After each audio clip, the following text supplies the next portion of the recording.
different times when the definitions were given, including Brundtland report, which is a landmark report. So we start with this presentation today, and these are the two important questions which are asked in the examinations. One is the rules of sustainable development, which the country should follow to ensure sustainable development, and the other is how to measure the sustainable development of a country. So the first slide talks about the different schools of thought which have formulated certain rules and approaches to define sustainability from different perspectives. Uh, this may also be called the rules of sustainable development. That different economists have formulated different rules at their from their perspective to be adopted for ensuring sustainable development. The first one is safe minimum standard. Safe minimum standard. Now, what does it mean? It is one decision methodology which can be used to address those ecological concerns only which are given little attention in economic cost benefit analysis. A safe minimum standard is any non economic criteria which a project must meet to be approved. Safe minimum standard analysis is a time tested standard operating procedure that is widespread throughout engineering design, health planning, and industrial worker safety. So, this is a kind of decision methodology. That means whenever the government, the environmentalists, the economists try to take a decision for what should be the safe minimum standard of operating procedure, then we have to address ecological concerns. Like sometimes in the race of economic growth and development, we forget the fact of ecological concerns. So, these ecological concerns, which are given little attention in economic cost benefit analysis, that means we forget the fact that every project has a cost and every project has a benefit. Now we have to compare them whenever we try to implement them. So, that is called safe minimum standard analysis, that you try to set up a limit. You try to set up a this is the minimum standard which we must meet in order to implement any project. Now it is any non-economic criteria which a project must meet to be approved. Economic criteria क्या हो गया? Cost benefit analysis. Non-economic criteria क्या हो गया? Ecological concerns which the project must address in order to be safe. SMS analysis is a time tested standard operating procedure that is widespread. Whenever we implement any engineering design, whether we implement any planning related to the health and nutrition of the people, whether we want to ensure the safety of the industrial workers who are working in, say, hazardous chemical industry or any such kind of industry which may produce ill effect on their health.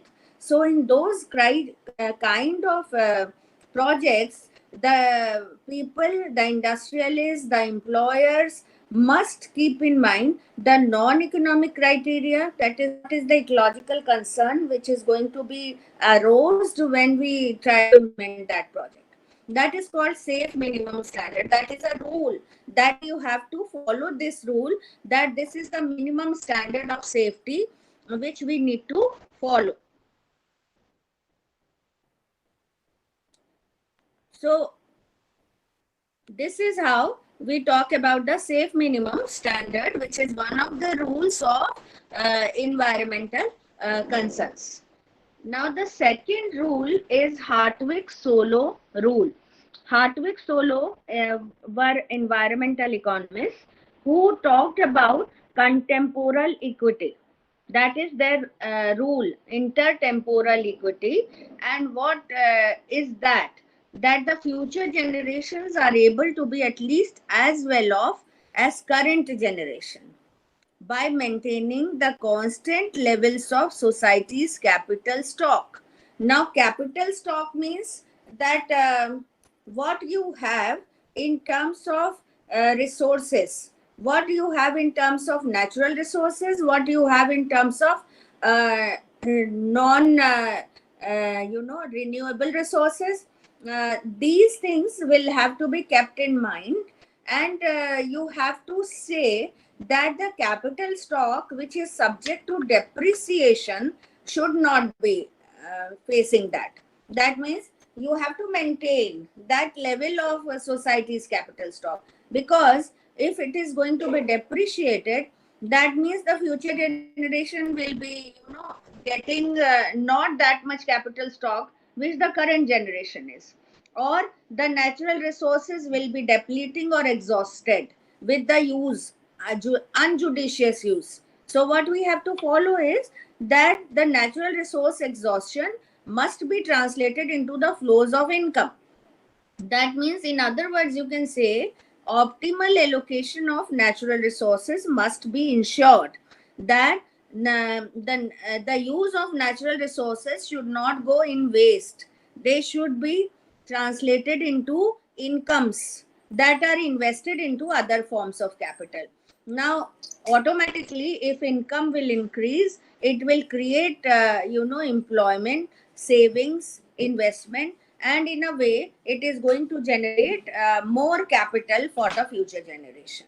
Human capital or the natural capital. There are two kinds of capital which we use in the production process. One is human capital, or what you call the man-made capital, and the other is the natural capital, natural resources ke terms mein, which we have inherited. So we have to keep in mind that both these capital stocks which are subject to depreciation must not be given like that. Like you don't have to increase, you don't have to do a kind of unjudicious consumption like that, because if you will not follow any rule, then automatically the natural resources which are subject to depreciation and depletion will be exhausted, and that will not be translated into the flows of income which can be invested for future growth or for future kind of production. So that is what Hartwig and Solo talked about, which is called the intertemporal equity. Intertemporal means from the future, from the present to the future generation, whatever transfer of resources are happening, that has to be equitable, that has to be equal, like ensuring equal opportunity for everybody, ensuring equal growth for everybody, ensuring equal development for everybody. That is the Hartwig Solo rule. So you have to remember this. Now in a diagram they have expressed this rule, where if you see on the x-axis you are showing the time, and on the y-axis you are showing the total capital stock. Now K stands for capital and N stands for natural capital. I just told you that there are two kinds of capital.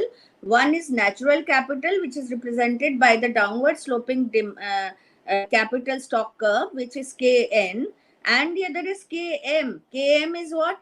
Man-made capital. That means whatever human capital we generate out of the optimal allocation of resources. So this stock of natural capital is falling towards zero over the course of time. It might touch the x-axis also after a certain point, if you see. So this is continuously falling with the increase in the time period. What does it show? It shows that the natural resources are subject to depreciation. It shows that the natural resources are subject to exhaustion. As we use more and more amount of natural resources, it is going to be depleted, and that is why this is a downward, continuous downward sloping curve, and it might reach to zero. That means once there will be a point where this Kn curve will meet the time period, so it becomes zero with the due course of time. But the stock of man-made capital, if you see, it is increasing with the time. So if we want that Hartwig Solo rule applies here, or we follow this, or we want to ensure the intertemporal equity between the present and the future generation, then the stock of man-made capital should increase in order to maintain the society's capital stock. Because man-made capital is in your hand. You can ensure the capital stock of the man. That means human capital can be invested back in the society or the economy. So that is why with the time period, this man-made capital is going to rise. Ma'am, Yes. I'm sorry to interrupt you, but ma'am, slides are not fully visible. It's not visible. Ma'am, it's visible, but it's not fully visible because ma'am ये कुछ ज़्यादा ही zoom out है तो maybe किनारे किनारे की जो lines हैं वो cut out हो जा रहे हैं. Okay.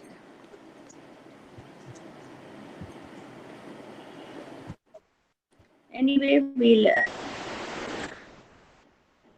I think because of the iPad, maybe. Now is it visible, or is it zooms out?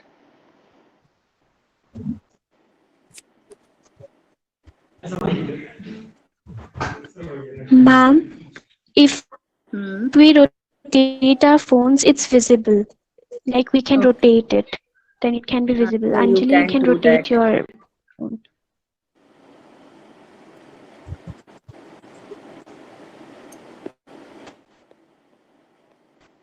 So this is Hartwig's solo rule. Anyway, we'll put this PPT into your group also. You can see it later on also with the clear visibility. Now, total capital stock includes man-made capital. Man-made capital means human capital, which includes knowledge, which includes training, and natural capital. Natural capital may we can include forests, ozone layer, natural resource stocks, like mines, coal, and other natural resources. So with sustainability rule, it is permissible to exhaust some of the natural capital endowment so long as the present generation can make choices that use up some of the natural capital, and provided the proceeds from this consumed stock finance offsetting increase in other capital stock so that subsequent generations are well off. That means the natural capital endowment which we have got from nature, whether it is examples are given here in this slide, if you see, we have to maintain them. We have to make the judicious use of the natural resources. And if we don't do this, then automatically what will happen? The natural resources are going to be depleting. The natural resources are going to be exhausted, and you will not be able to put it into the process of production or income or employment or growth. So that is why sustainability rule tells us that we have to exhaust the natural capital endowment in a better manner so that the overall capital stock which is present in the economy does not decrease or does not depreciate or is equally available to the future generations. That means this is a matter of choice for the present generation to choose up those kinds of natural resources which can provide the proceeds माने जो आपने natural resources use किए उससे हमें ऐसी income मिले, ऐसी employment मिले, ऐसा saving मिले, ऐसा investment मिले कि वो हमारा जो डिक्रीजिंग नेचुरल कैपिटल स्टॉक का कर्व है उसको ऑफसेट कर दे so that the subsequent generations are well off. So you have to keep in mind this diagram which we just discussed about, that this man-made capital stock which is ever increasing has to be increasing at a greater rate than the decrease in the natural capital stock. Automatically it will be offsetting the increase in the human capital in terms of training. Like you should build up your training in such a manner. We have written the examples of the man-made capital, or you must have that kind of knowledge that you can stop the depletion of the natural capital. Otherwise, if you don't have training, if you don't have that knowledge about how to consume the natural resources in a more proper manner, so that the future generations are also able to consume it in equity, then that means we need to spend on that component. So that is how we talk about that. Now, further, if we want to study this, the London School of Thought was the third one. The third rule, the third area, the third perspective, which we are trying to discuss here after Hartwig's solo rule, is given by the London School of Thought. What they said was that again, the stock of natural resource assets of environment, for example, soil fertility, forests, fisheries, capacity of the environment to assimilate waste, oil, gas, coal, ozone layer, biogeochemical cycles. These are necessary conditions for the sustainable development. That means these are the natural capital stocks which should be conserved and improved upon. By our training, by our knowledge, we can learn about the improvement in those natural resources in a more better manner. It is interpreted to mean that the natural capital stock should remain at least constant. मतलब deplete ना करे, at least बढ़े नहीं तो कम भी ना हो. That should be our effort. This can be measured in terms of cost benefit analysis of changes in the natural capital stock. Cost benefit analysis is also a part of your training. Like if you don't know how to do the cost benefit analysis, then you will never be able to maintain the natural capital stock in the economy. So being the student of economics, you will be taught about this cost benefit analysis as a part of your microeconomics or macroeconomics or environmental economics of the environmental projects. Then EIA, environment impact assessment, is also a technique in which the people who want to specialize in this area are going to be trained. So this training and knowledge is a part of human capital. So if this can be strong, then automatically we can say that the natural capital stock will at least remain constant. If it is reduced, say in terms of clearing forests for cultivating land or for habitation, there will be benefits in terms of use of land for more productive purposes. हो सकता है कि हम natural capital stock को reduce कर दें, जैसे हमने फॉरेस्ट डिफॉरेस्टेशन कर दिया, cutting down the forest for cultivation, cutting down the forest for building more land projects. Then we have to compare the cost benefit. Now, when the atmosphere is kept clean, example and another example, it is a benefit. Because if atmosphere is clean, then automatically people will be healthy. And if people will be healthy, their economic efficiency will improvise and they will be able to contribute in the economy in a more positive manner. And the damage of polluted environment is a cost. So this is an example which shows what is a cost and what is a benefit. And that is why we always talk about reducing air pollution or keeping your air clean, atmosphere clean, climate has to be clean. So that is how you talk about it with the knowledge of cost benefit analysis. Therefore, sustainability is consistent with maintaining and improving natural assets. Now, if you see this diagram, this is London School of Thought, where we are trying to show the x-axis stock of natural assets which nature has given us, and on the y-axis you are comparing the benefit and cost.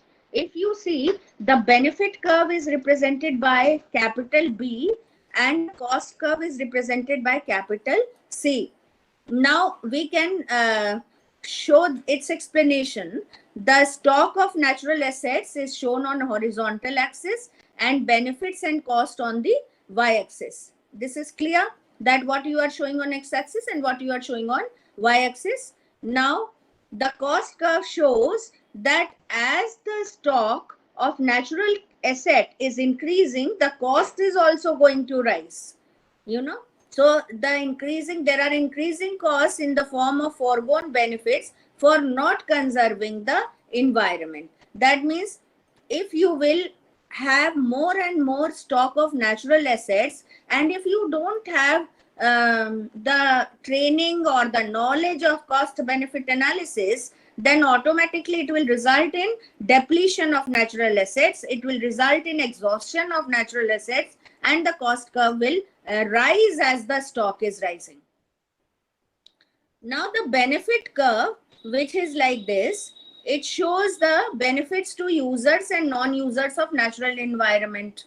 Now, wherever the difference between the benefit and cost is maximum, drawing the tangent will give you the maximum difference between the benefit and cost curve. So this is represented by small bc.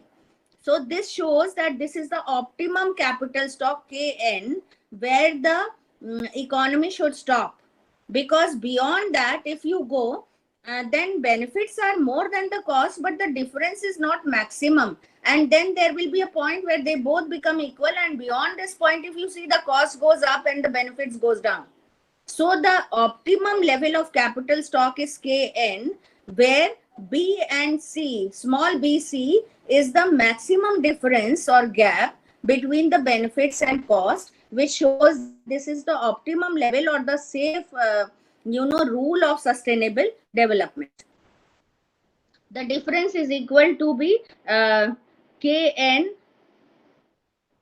that is optimum capital stock of environment. If the difference is less than, or the existing capital stock is to the left of optimum level, that means अगर आप इसके ऊपर पहले रुक जाते हैं, suppose Kn के पहले, then automatically that means there is a scope of increasing your efficiency, because the benefit curve is still above the cost curve. So you will be encouraged to increase the stock of natural assets. So that is why this below Kn, there is a need for improvement in environmental quality. So you will be encouraged to increase the use of capital stock, and vice versa. If you go beyond this, automatically your efficiency will be, benefits are more than the cost, but this difference is not maximum. Suppose beyond Kn, so you will be encouraged to reduce the stock of natural asset by increasing the benefit.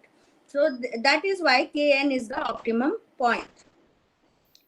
Now, there is a point which economists try to put forward, that some economists do not agree that more importance should be attached to natural capital than to the man-made capital and human capital.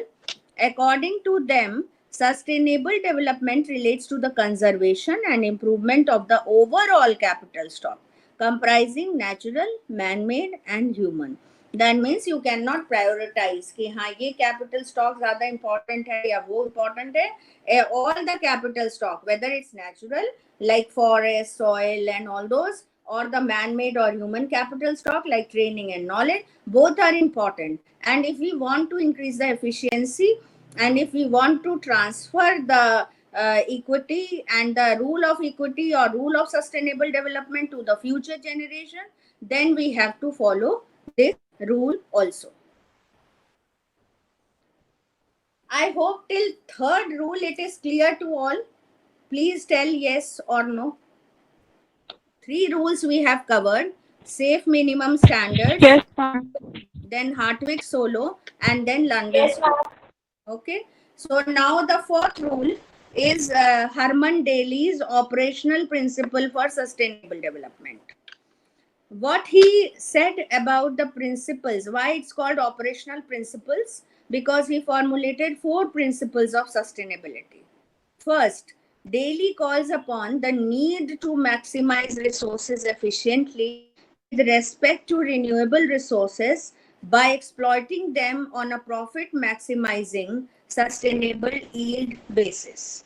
That means this is his first principle. What he said was that we have to use the resources efficiently. Or which type of resources? Renewable resources, because there are 2 types of resources on the basis of their depreciation. natural resources are also two types. One is renewable and the other is non-renewable. Non-renewable resources cannot be renewed because they will deplete after a certain point. But whether the renewable resources can be renewed with the efficient use, that is what he wanted to say. That we have to see that how we can get the maximum profits by efficiently using the renewable resources, and automatically if we follow this rule, then it will yield productivity, sustainability. That means it will produce sustainable development. Secondly, अगर हम बात करें physical volume की, physical volume is quantity of inputs, and by using the inputs, the quantity of output. If we want to determine the input-output ratio, it has to be high if you want progress, if you want economic growth, by consciously limiting the overscale of resource use. We should not put burden on one resource too much. Otherwise, what will happen? That resource cannot be renewed automatically because you are overburdening. For example, global warming. Now, global warming is a signal of putting too much pressure on the environment. So that is why we have to follow this rule, that what is the input-output ratio? How much inputs you are putting in to convert it into output has to be in a good ratio by limiting the overscale of resource use. That means you have to fit in the point where you can stop the overscale of resource use. Otherwise the resources will be burdened too much, and then you cannot convert the inputs into output, and automatically the cost will be more and benefit will be less. Third rule, technical progress. Technical progress, technology is also very important when you talk about sustainable development, and it should increase efficiency rather than an increase in this is a wrong word. Diksha, please correct this. Increase efficiency rather than an increase in its output. That means जो resources हैं उनकी वो जो produce कर रहे हैं, मतलब जो inputs हैं वो जो produce कर रहे हैं वो efficiency होना चाहिए, मतलब उसमें efficiency ensure होनी चाहिए, खाली quantity पे ही हमें जोर नहीं देना है. And that is why technical progress ensures that we have to move forward with the technology. We have to talk about there are two kinds of technical progress. When you study this further in your MA, you will come to know that there are two kinds of technical progress which we talk about in the economy. One is neutral technical progress and the other is non-neutral technical progress. So in the context of sustainable development, we have to ensure that the technical progress must happen, and it must happen to ensure efficiency rather than only an increase in output. Because output may increase, but it may not convert in equal distribution of income and wealth. Sometimes it may increase inequality, it may increase incomes in few hands. Even then the GNP will increase. Output means ये in the output है, ये word जो है, correct this. So this means that the GNP, the gross national product, is increasing, but it does not mean the sustainable development. Why? Because this is just an economic indicator that gross national product is rising, and so it might translate into incomes of few hands. It might increase the employment for some people. So it's not sustainable development. Sustainable development means which can ensure the welfare of the future generations also.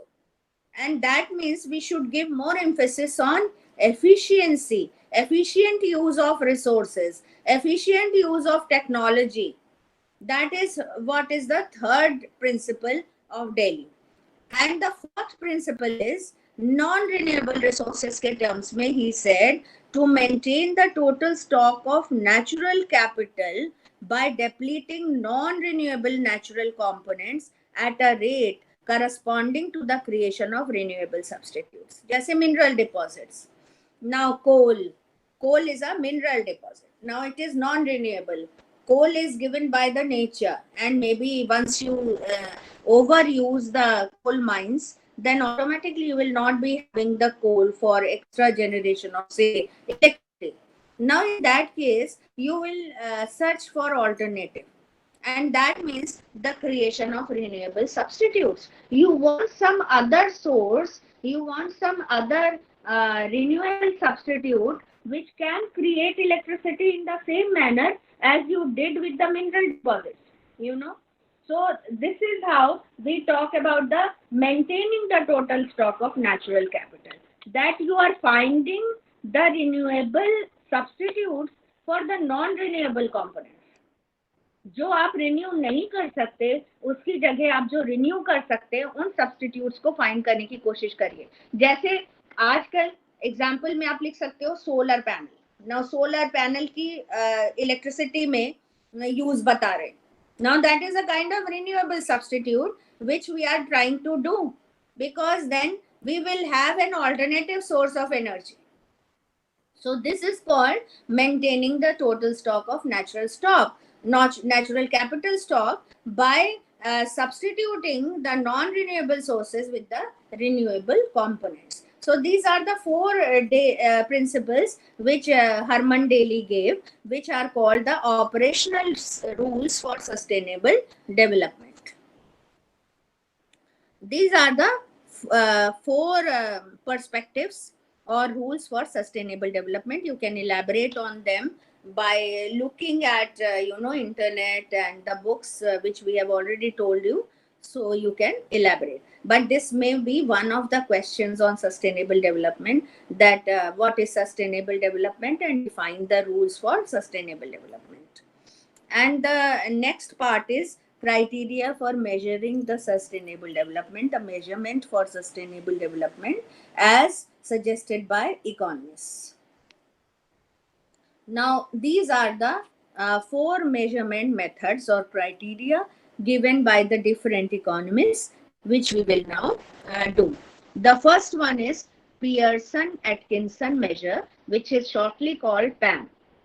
Now, Pearson-Atkinson measure, what is that? They proposed a measure of weak sustainability, which is an empirical application of Hartwig rule.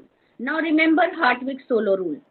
What he said was, can you repeat it once again? Any one of you, Hartwig solo rule, if you have understood. What was that? Any one of you?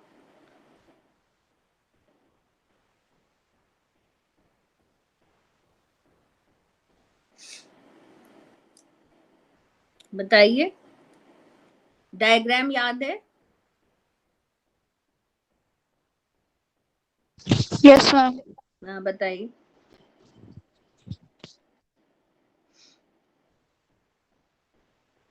This is the Hartwig solo rule. What does it say?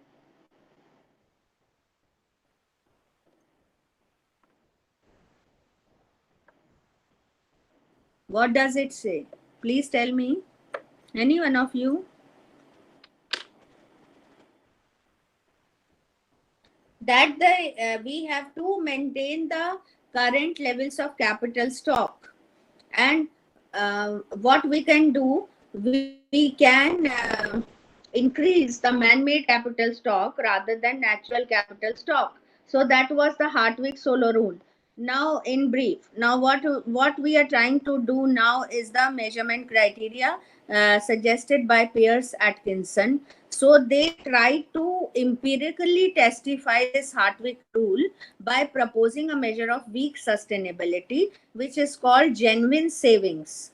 According to this test whether a country is following the Hartwig rule by comparing the saving rate with the sum of depreciation of natural and man-made capital, all expressed as a fraction of national income, if all savings are reinvested in these two forms of capital, it is argued the aggregate capital stock will not be falling and a constant consumption stream can be maintained. Now, what do you understand by this is that they tried to put this Hartwig-Solow rule into the empirical testing, and they took some countries as an example and said that if a country is comparing the saving rate, that means how much you are saving in terms of natural capital, natural resources, how much you are saving in terms of man-made capital, because there are two kinds of capital which Hartwig talked about. One was KN, which is natural capital, and the other is KM, which is man-made capital. We know that natural resources, natural capital is going to be depreciated. Now, we have to express them as a fraction of national income. Suppose national income is going to be increased with the saving ratio of natural and man-made capital. When we put in the capital results in the investment. You know, if there is an increase in the stock of capital, automatically it reflects investment in the economy. So if we say that all savings are reinvested, that means you are not putting any saving idle. You are reinvesting these savings in the forms of these two types of capital, natural and man-made. Then the aggregate capital stock will not be falling. That is what is known as genuine savings. That means how much is genuine saving, how much is saving which is you are going to reinvest that, how much is saving which is out of circulation, and how much is the saving which is in the circulation, determines the pattern of growth of the country. You know, so we can't assume that saving is always equal to investment, but if we follow the capital stock, and if there is an increase in the capital stock, automatically it reflects that there has been investment, and it brings us to the conclusion that all the savings are going to be reinvested in these two forms of capital. Automatically the aggregate capital stock will not be falling, and uh, it will in turn result in investment leading to further production, leading to further employment and incomes and the consumption. So this is how this can be called a, you know, circular flow kind of thing, where this all the saving is going to be invested, all the investment in turn will lead to more incomes in the country. National income, if it is rising, automatically the per capita income will rise and the consumption stream will be maintained. So that is called weak sustainability measure. Weak sustainability in the sense that if we follow this, then this will happen. If we don't follow this, then this will not happen. What we need to follow is that all the savings are going to be reinvested in the two forms of capital.